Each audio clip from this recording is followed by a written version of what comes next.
We provide you the platform to turn your dreams into reality. Give wings to your aspirations with KR Mangalam University. महागठबंधन में AIMIM की no entry, फिर भी अपने mission में ओवैसी कैसे हो गए कामयाब? जी हाँ, आप बिल्कुल सही सुन रहे हैं। बिहार विधानसभा चुनाव से पहले ओवैसी की पार्टी को बड़ा झटका लगा है। मीडिया रिपोर्ट्स की माने तो कांग्रेस और आरजेडी ने फैसला किया है कि बिहार चुनाव से पहले ओवैसी की पार्टी के साथ अलायंस नहीं होगा।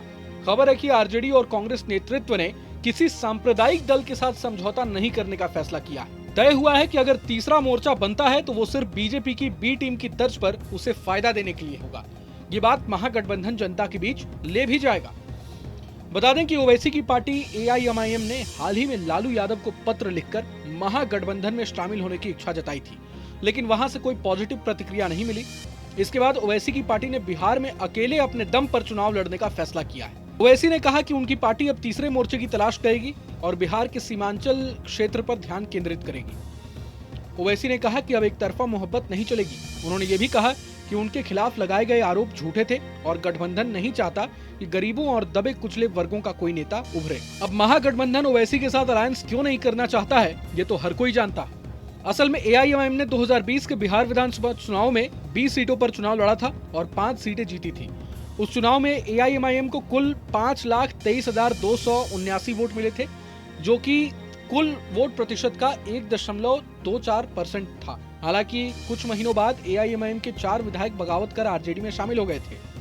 AIMIM का 2020 में बिहार चुनाव में प्रदर्शन तेजस्वी यादव के लिए सरकार बनाने से चूकने का एक प्रमुख कारण भी माना गया था, क्योंकि ओवैसी की पार्टी ने खासकर मुस्लिम बहुल सीमांचल इलाके में आरजेडी को खासा नुकसान पहुंचाया।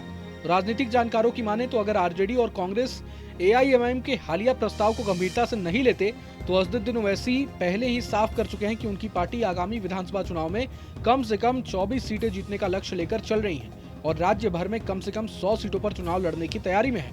ऐसे में एक बार फिर गठबंधन में शामिल इन दोनों पार्टियों को नुकसान उठाना पड़ सकता है और इसका सीधा फायदा बीजेपी को मिलता। लेकिन आरजेडी और कांग्रेस ने समय रहते ओवैसी की महागठबंधन में एंट्री पर रोक लगा दी। अब सवाल ये कि महागठबंधन का रास्ता बंद होने के बावजूद ओवैसी अपने मिशन में कामयाब कैसे हो गए। असल में ओवैसी राजनीति के बहुत माहिर खिलाड़ी हैं। वो जानते हैं कि जिस तरह से उनकी पार्टी के साथ बीजेपी की बी टीम का तमगा जुड़ गया है, ऐसे में इस स्थिति में मुसलमान वोटर्स को अपने साथ लामबंद करना आसान नहीं होगा। जानकारों का मानना है कि इसी वजह से ओवैसी ने एक रणनीति बनाई, एक पासा फेंका और खुद को मुसलमान वोटर्स की नजर में पाक साफ साबित करने के लिए उन्होंने महागठबंधन में शामिल होने का प्रस्ताव रखा, ताकि उनके वोटरों में ये संदेश पहुंच सके कि वो सचमुच में महागठबंधन के हितैषी हैं, मुसलमानों के हितैषी हैं। अब भले ही आरजेडी और कांग्रेस ने ओवैसी को अपनी टीम में शामिल नहीं किया हो, लेकिन फिर भी ओवैसी का मिशन तो सफल रहा है। अब ये देखना दिलचस्प होगा कि आने वाले बिहार चुनाव में ओवैसी अपने इस दांव से सच में कोई कमाल कर पाते हैं या नहीं। बहरहाल पूरे मसले को लेकर आप क्या कुछ सोचते हैं हमें कमेंट बॉक्स में जरूर बताएं। अगर आपको ये वीडियो पसंद आए तो लाइक करें और चैनल को जरूर सब्सक्राइब करें।